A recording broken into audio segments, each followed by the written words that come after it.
You betrayed me. Mark's voice cracked over the phone. My own sister. The one person I thought would have my back no matter what. I stood in my kitchen, phone pressed to my ear, watching steam rise from my coffee mug. Outside, the Bakersfield morning light filtered through the dusty blinds I kept meaning to clean. The calendar on my fridge showed 3 months of crossed-out days since I'd last spoken to him. Supporting you would mean betraying Sarah and the kids, I said quietly. I won't do that. It's not that simple, Jess. You don't understand what I've been through. What you've been through? My fingers tightened around the mug. What about what Sarah's been through? What about Emma and Tyler? Diane makes me happy. Don't I deserve to be happy? I closed my eyes. Not at the expense of the people who depended on you. I didn't leave them with nothing. Sarah got the house. The house with the underwater mortgage. I corrected him. The one you refinanced to invest in your business expansion. The one she's struggling to make payments on while working 2 jobs. That's temporary. Once the business takes off with Diane's investment. You mean her father's investment? His tone sharpened. You've always been jealous of my success. I nearly laughed at that. My environmental consulting business was small but growing steadily. I worked hard, paid my bills on time, and slept well at night. Mark's definition of success had always involved cutting corners. This isn't about me, I said. It's about Emma crying herself to sleep, wondering why her dad left. It's about Tyler getting into fights at school because kids are teasing him about his father running off with a rich woman. They'll adjust. Kids are resilient. They shouldn't have to be resilient about this. The silence stretched between us, full of words we'd both been holding back since he'd announced he was leaving Sarah 3 months ago. Fine. His voice hardened. When this all blows over and you need something from me, don't come calling. I've never needed anything from you, Mark. We'll see about that. The edge in his voice cut through the phone. Blood is supposed to mean something, Jess. Family stands by family. Exactly, I said. That's why I'm standing by Sarah and the kids. They're family too. The line went dead. I set down my phone and took a sip of coffee, now lukewarm. I hadn't expected him to understand. Mark never did when it came to consequences. 5 years later, I barely thought about that conversation anymore. I'd built a life that felt complete without my brother in it. My environmental consulting firm had grown from a 1-woman operation to a team of 14. I'd bought a craftsman bungalow on the outskirts of town with a view of the foothills. I'd even adopted a 3-legged rescue dog named Buckley who snored beside me every night. Sarah and the kids were doing better too. After the divorce, she'd gone back to school, finished her nursing degree. Emma was starting high school, and Tyler had joined the swim team. They came over for dinner once a month. We never talked about Mark. Well, almost never. Dad's girlfriend left him. Tyler had mentioned casually over pasta one night, 3 months ago. He just turned 13, all elbows and knees and surprising moments of insight. Sarah and I had exchanged glances. How do you know that? Sarah asked carefully. Tyler shrugged. Saw it on Instagram. She's with some guy who races cars or something. Are you okay? I asked, watching his face. Another shrug. Why wouldn't I be? It's not like he bothers to see us anyway. Later, after they'd left, I'd poured myself a whiskey and pulled up Mark's social media. Sure enough, there was no sign of Diane in recent photos. In fact, there weren't many recent photos at all.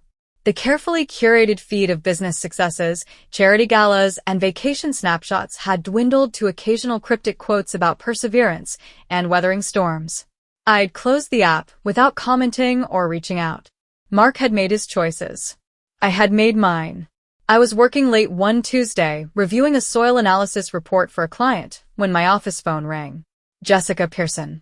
I tucked the phone between my ear and shoulder, still typing notes. Jess. The voice on the other end was familiar but thinner somehow, worn at the edges. It's me. My fingers stilled over the keyboard. Mark. I know it's been a while. He cleared his throat. I was hoping we could meet. Part of me wanted to hang up. Another part, the part that remembered building forts with him when we were kids, the part that remembered how he'd taught me to ride a bike, kept me on the line. Why now? I'd rather talk in person. Please, Jess. I sighed. Fine. Palmer's Cafe, tomorrow noon. I have an hour. Thank you, he said, relief evident in his voice. I've missed you. I didn't return the sentiment. Palmer's was a local spot, nothing fancy, but their club sandwiches were worth the wait. I arrived 10 minutes early, claimed a booth by the window, and ordered an iced tea. When Mark walked in, I almost didn't recognize him. Gone was the confident stride, the expensive watch, the perfectly tailored suit. This Mark wore wrinkled khakis and a polo shirt that had seen better days. His hair had thinned, and lines I didn't remember etched themselves around his eyes. He looked older than 42. Jess. He slid into the booth across from me. You look great. Thanks. I took a sip of my tea. You wanted to talk. He nodded, fidgeting with the paper napkin. I've been thinking about you a lot. About everything that happened. It's been 5 years, Mark. I know.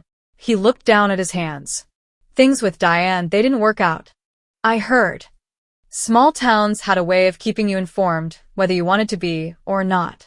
Diane had left him for someone else 6 months ago. The irony wasn't lost on anyone. We were together for 4 years. He shook his head. 4 years, and then she just left. Said she'd outgrown me. I didn't point out the parallel. I didn't need to. I'm sorry, I said and meant it. No matter what he'd done, I didn't wish that kind of pain on him. There's more. He glanced up, then away. The business isn't doing well. The economy, you know, and then the pandemic. We were already struggling, and after Diane left, I kind of dropped the ball. The waitress came by. Mark ordered coffee, nothing else. How bad? I asked when she left. Bad. He ran a hand through his thinning hair. I might lose everything. The house, the cars. I've already had to let most of my staff go. That's tough. Yeah. He wrapped his hands around the coffee mug the waitress had delivered. I've been thinking about what's important. Family. You. He looked up at me. I was wrong, Jess. About a lot of things. I studied him, trying to gauge his sincerity. Mark had always been good at saying what people wanted to hear when he needed something. What about Sarah and the kids? I asked. Have you reached out to them? He shifted uncomfortably. Not yet. One step at a time. Of course not. One step at a time, and he'd come to me first. The one with money. Mark, why are you here? He took a deep breath. I need help, Jess. Just to get back on my feet. A loan to keep the business afloat. Maybe even save the house. He leaned forward. I know I don't deserve it, but I'm asking. As your brother. There it was. I'd known it was coming from the moment I heard his voice on the phone. How much? 200,000. Just until things turn around. He attempted a smile. I'm good for it. You know that. I didn't know that. What I knew was that Mark had walked away from his responsibilities once before, and he'd do it again if it suited him. I'll think about it, I said, signaling for the check. His face fell. Jess, I don't have much time. The bank. I said I'll think about it. I placed a 20 on the table and stood. I'll call you tomorrow. I didn't call him tomorrow. Instead, I made some calls of my own. First to Sarah. Mark reached out to you yet? No, she said, surprise evident in her voice. Why would he? Just checking. I paused. How are the kids? Emma's got her learner's permit. Tyler's on the honor roll. Her voice softened. They're good, Jess. We're good. Next, I called Danny Fletcher, who worked at First National Bank and had gone to high school with me. That business loan for Pearson Construction, I said after pleasantries. What's the status? Danny hesitated. You know I can't share client information. I'm not asking for details. Just is it as bad as he says? A pause. Worse. After that, I did some digging online. Mark's construction company had several liens against it. There were complaints with the Better Business Bureau about unfinished projects, and a lawsuit from a former employee alleging unsafe working conditions. But what really caught my attention was an article from 3 years ago about a charity gala. There was a photo of Mark and Diane, all smiles, presenting a check for $100,000 to a children's hospital. The caption noted it was their third annual donation. $100,000. Every year. To build a legacy with his new wife. Meanwhile, according to Sarah, he'd fought her on every child support payment, claiming business hardship. I scrolled through more photos from that night. Mark in a tuxedo. Diane in a glittering gown. Their table at the gala, champagne glasses catching the light. And then in the background of one shot, almost out of frame, a familiar face. Gerald Harmon. My largest client. The one whose environmental impact reports kept my business afloat during the lean early years. I zoomed in. It was definitely Gerald, seated at Mark's table. Which was strange, because Gerald had never mentioned knowing my brother. In fact, I distinctly remembered him asking about my family during our first meeting, nodding sympathetically when I explained the estrangement. I picked up my phone and called Gerald's office. Jessica, good to hear from you, he said warmly when his assistant put me through. How's that Westview project coming along? On schedule. I hesitated. Gerald, I have an odd question. How well do you know my brother? The pause told me everything. Mark, we've crossed paths. Chamber of Commerce events, that sort of thing. And the Mercy Children's Hospital Gala 3 years ago? Another pause. You saw the photos. Yes. He sighed. Look, Jessica, it wasn't my place to say anything. Mark asked me not to mention our connection when he found out I was working with you. Why would he do that? He said you two weren't on speaking terms. He didn't want to complicate our business relationship. Something cold settled in my stomach. When did you start working with him? About 4 years ago. His company handled the renovations on our corporate headquarters. Good work, delivered on time. Gerald cleared his throat.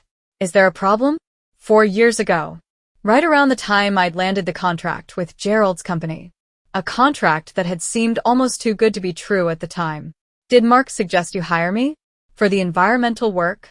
Well, yes. He spoke highly of you. Said you were the best in the business. Gerald's voice took on a defensive edge. But we vetted your firm thoroughly. Your work stands on its own merits.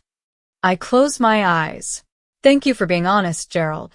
Jessica, this doesn't change anything between our companies. We value your work. I appreciate that. I'll talk to you soon. I hung up and sat back in my chair, processing. Mark had leveraged his relationship with Gerald to throw business my way. Was it guilt? An attempt to maintain some connection, however hidden? Or just his way of keeping score, making sure I was still indebted to him, even if I didn't know it? I pulled up my bank accounts, looking at the numbers. I could afford to help him. The question was whether I should. My phone buzzed with a text. Mark, any thoughts on our conversation? Bank's calling. Need an answer soon. I set the phone down without responding. That night, I poured myself a glass of whiskey and sat on my back porch. Buckley lay at my feet, his three-legged body perfectly balanced in sleep. The foothills looked purple in the twilight. I thought about the day our dad left. I was 8, Mark was 12. We'd sat on a porch not unlike this one, both of us crying. Mark had put his arm around me. Don't worry, Jessie, he'd said. I'll take care of you. And for a while, he had. He'd walk me to school every morning, scared away the neighborhood bullies, helped me with homework. But somewhere along the way, Mark had learned the wrong lesson from our father. He'd learned that when things got hard, you could just walk away and start over. The memory of another conversation surfaced, Mark helping me with college applications, insisting I apply to the environmental science program despite my doubts. You're smart, Jess, he'd said. You see things the rest of us miss. That's worth something. It was one of the last times he'd seemed like the brother I'd grown up with, before business success and Diane's father's money had changed him. I looked at my phone again. 2 missed calls from Mark. Another text. Please, Jess. I'm desperate. I texted back. Come by tomorrow morning. 8 Uhr morgens. Mark arrived at 8:15, looking even more haggard than before. Sorry I'm late, he said as I let him in. Car trouble. Coffee? I asked, already pouring him a cup. Thanks. He looked around my living room, taking in the original hardwood floors, the built-in bookshelves, the large windows. Nice place. Thanks. I handed him the mug. I've been thinking about your request. Hope flickered across his face. And I have some questions first. I sat down across from him. The donations to Mercy Children's Hospital. $100,000, 3 years in a row. He blinked, caught off guard. That was Diane's thing. Her brother was treated there as a kid. $100,000, I repeated. While you were telling Sarah you couldn't afford an extra $200 for Emma's braces. The business was in a different place then. You told the court you could only afford minimum child support because your income was tied up in the business. Yet, somehow, you found money for charity galas and a vacation home in Tahoe. His jaw tightened. You've been checking up on me, wouldn't you? He set the coffee down. Look, I made mistakes. I admit that. But I'm trying to fix things now. By asking me for money. I don't have anywhere else to turn. I studied him. There was desperation in his eyes, but also something else. Calculation. Mark had always been good at figuring out what people wanted to hear. I talked to Gerald Harmon yesterday, I said, watching his face. A flicker of something, surprise, guilt, I couldn't tell, crossed his expression. Gerald? What about? About how you connected us 4 years ago. How you asked him not to mention knowing you. I leaned forward. Why would you do that, Mark? If you wanted to help, why this secrecy? I wasn't being secretive. He exhaled sharply. I knew you wouldn't take my help directly. You've always been stubborn that way. So you manipulated the situation instead. I created an opportunity, he corrected. For both of you. Gerald needed environmental work, you needed clients. It was a win-win. Without my knowledge or consent, would you have taken the introduction if I'd offered it? Probably not, I admitted. But that was my choice to make. And you'd have been worse off for it. He spread his hands. I was looking out for you, Jess. The way I always have. That was so typically Mark, rearranging the facts to make himself the hero of the story, even when he was clearly in the wrong. Have you talked to Emma and Tyler at all? I asked, changing tack. He looked away. Not yet. It's complicated. It's really not. I leaned forward. They're your children, Mark. Not complications, not assets, not liabilities. Children. I know that. Do you? Because from where I sit, it looks like you only remember your responsibilities when you need something. He stood up, anger flashing across his face. I didn't come here for a lecture. No, you came for money. I stayed seated. $200,000 to be exact. Are you going to help me or not? I took a sip of my coffee, letting the question hang in the air between us. Then I set down the mug and walked over to my desk. I pulled out a folder and handed it to him. What's this? He asked. Take a look. He opened it, confusion spreading across his face as he flipped through the pages. I don't understand. Those are the college fund statements for Emma and Tyler. I crossed my arms. I set them up 3 years ago. $50,000 each, to start. I add to them every year. He looked up at me, shock evident in his eyes. You did this? Without telling me. I didn't do it for you. But why? Because they deserved someone who would think about their future. I took the folder back. Someone who wouldn't walk away when things got hard. He sank back onto the couch, deflated. So, you won't help me. I walked to the kitchen and returned with the bottle of Woodford Reserve. I poured myself a finger, not offering him any. You betrayed me, I said, echoing his words from 5 years ago. My brother. The one person I thought would never abandon his family. Jess, When you left Sarah and the kids, you weren't just leaving a marriage that wasn't working. You were making a statement about what and who had value to you. I took a sip of whiskey, letting it burn down my throat. And now, years later, when your perfect new life falls apart, suddenly you remember you have a sister. That's not fair. Isn't it? I set down my glass. When was the last time you asked about my life? When was the last time you called just to talk, not because you needed something? When was the last time you were a brother to me, Mark? He had no answer. I built all this. I gestured around us. Without your help. Sarah built a new life, without your help.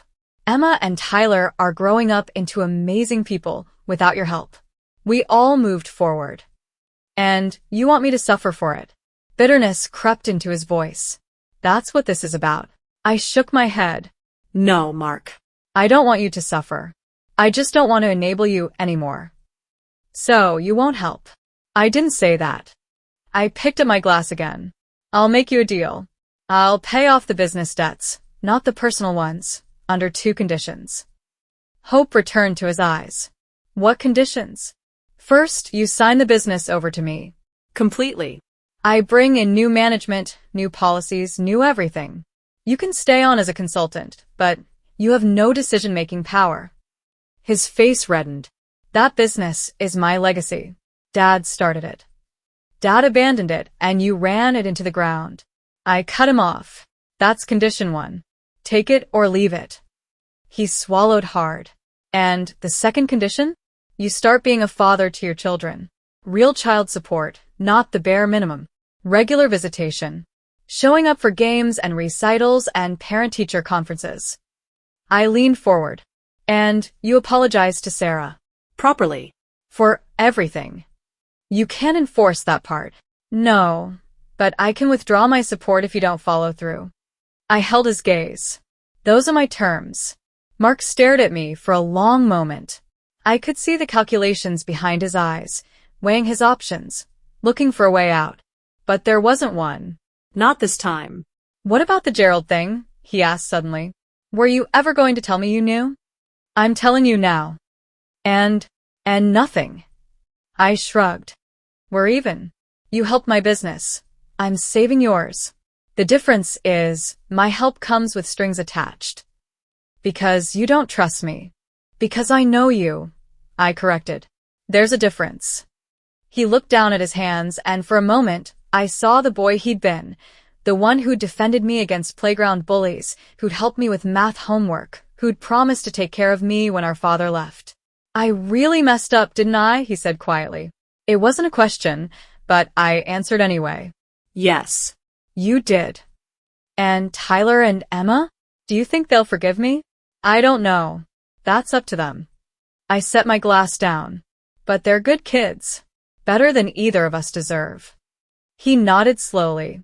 Okay, he said finally. I'll do it. Your terms. I nodded, not feeling the victory I'd expected. Just a quiet certainty that I was doing the right thing. I'll have the papers drawn up. I stood. You can review them with your lawyer. He rose too, uncertainty in his stance. Thank you, Jess. I know I don't deserve. This isn't forgiveness, Mark. It's a business decision. I walked to the door. I'll be in touch about the paperwork. He hesitated at the threshold. Will we ever be okay? You and me? I looked at my brother, the boy who had protected me, the man who had abandoned his family, the broken figure who stood before me now. The complicated truth was that I still loved him, despite everything. Maybe. Someday. I met his eyes. But that's up to you. He nodded once, understanding, and walked out. I closed the door behind him. Later that evening, I sat on my porch again, Buckley at my feet, watching the sunset paint the foothills gold. My phone buzzed with a text from Sarah. Mark called. He wants to see the kids this weekend. Should I say yes? I thought about it for a moment, then replied, Your call. But I think it might be a start. I poured myself another whiskey, just a finger's worth in a crystal tumbler, a small luxury I allowed myself. The business would need work. Mark's mess wouldn't be easy to clean up. But I'd built something from nothing before. I could do it again. My phone buzzed once more. A text from Mark. I know I have a lot to make up for. Thank you for the second chance. I didn't respond. Words were easy. Actions would tell the real story. The sun dipped below the horizon, and I raised my glass to the darkening sky. Sorry, brother, I murmured, thinking of his desperate plea for a bailout. I don't invest in toxic assets. But people? People could change. People could grow. People could rebuild. Even Mark. Maybe. The whiskey caught the last light of day, amber against crystal. I took a sip and smiled. Whatever happened with Mark, I knew one thing for certain. I was going to be just fine.